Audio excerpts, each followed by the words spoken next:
We'll see what happens. China's been, we've been dealing very nicely with China, as you probably have heard. They have tremendous tariffs that they're paying to the United States of America. And we'll see what happens. They've been dealing quite nicely. The relationship is very good with President Xi and myself. This is an old chip that China already has.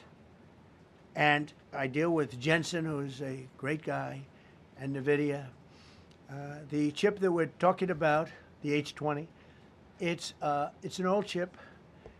China already has it in a different form, different name, but they have it.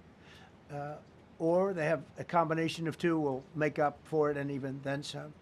Now, Jensen's a very brilliant guy, and Jensen also has a new chip, the Blackwell. Do you know what the Blackwell is? The Blackwell is super duper advanced.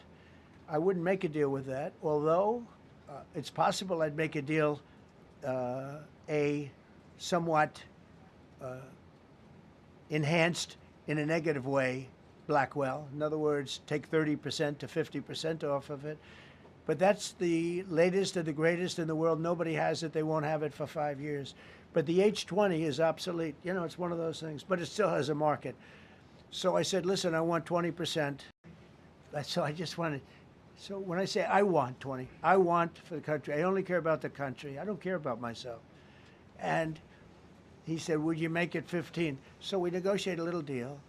So he's selling a essentially old chip that Huawei has a similar chip, a chip that does the same thing.